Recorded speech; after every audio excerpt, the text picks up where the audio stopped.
right, what we got here is our 65 Chevelle.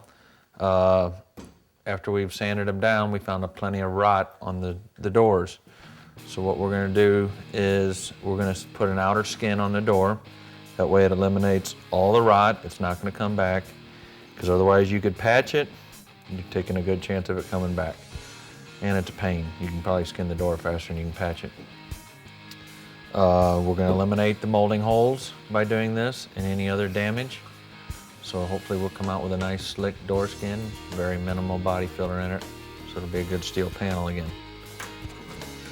As you can see, this is where it's rotted out. It's where the inner structure lays in and all the panels overlap, and the dirt and rust just gets in there over the years, and water, and you just rust it out. Up here we have where it's rotted out, and not only is this rotted out, but there's an inner structure piece underneath here, and that's where your moldings clip on and gives you strength.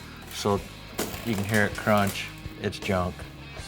So you don't want to put a patch up in there. The skin comes with it that we have, so the inner structure's all in place. Very first step that I like to do is check the whole door out, see if it's been in a rack or anything. Both of our doors weren't. The next thing I want to do is make sure I got the right door skin. You always want to do that before you get into a project. Then what I did is I measured in here for our gap. Because once you cut it apart, you got nothing to go all by. The aftermarket panels are close, but they don't have the exact same tabs that you see on some of them. So we measured in here. You don't want to have this too close, which is very easy because you weld it right here. If you clamp it too tight, your window's not going to fit, your molding's not going to fit. So we measured in about 4 or 5 places all the way down here, wrote it down so that we have it ready. So what we're going to do is cut this skin off and have the doors inside and outside sandblasted, and then put our new skins on. All right, now we've checked that our skin, everything's right. The skins that we got from OPGI, they're nice. The stamping is good.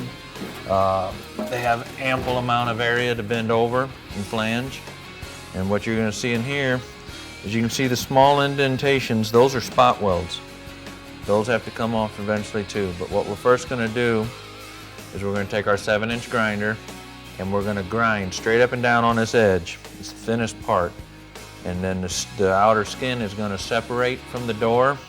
And then all you'll have is the little inner piece in here to work with. It's a lot easier to do that first than to try to cut the spot welds, because you can cut them later.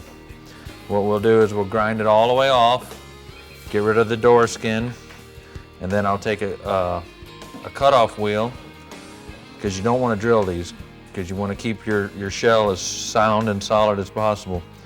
We'll take a cutoff wheel and just grind them off, and you can just peel this right off.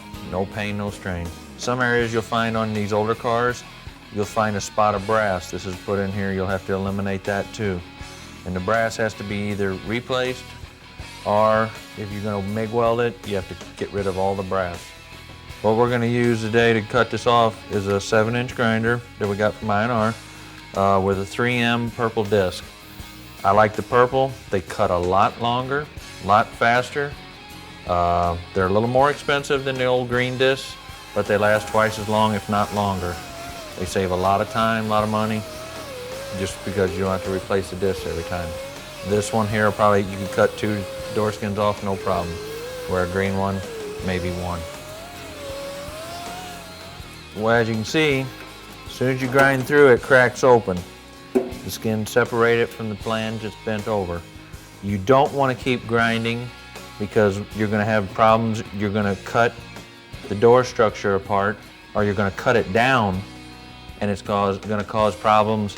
Either the skin's not going to have enough area to bend over, or it's going to cause alignment problems because you're going to be trying to shove the door skin one way or another.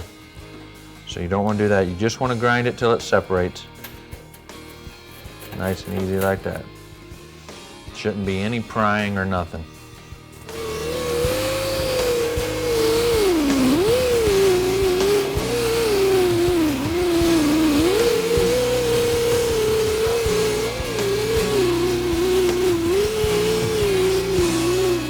see, everything popped loose, real simple. Here's our little brass tack.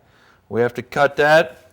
There's 2 or 3 spot welds in here where the vent window goes, and the door skin will fall right off. You don't want to use an air hammer. You create yourself more turmoil than you'll ever want.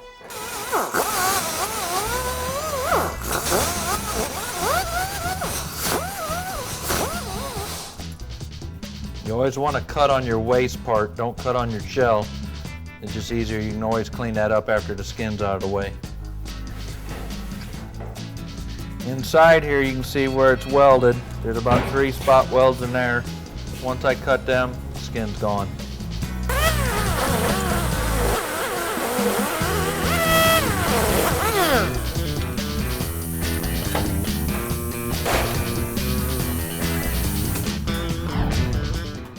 The newer cars today, they have a glue usually in here. Usually you have to heat the skin up to get it off. The old ones they're welded on the inside. What we're gonna do when we get ready, we'll get this all sandblasted, cleaned up. We're gonna use a 3M Auto Mix cartridge, and it's a door skin adhesive. So this will all be epoxied, that will be part of the weld, and then we'll weld the skin on too. So you'll have a good solid door. And then the water won't be able to get down in the pinch weld and rust it back out again.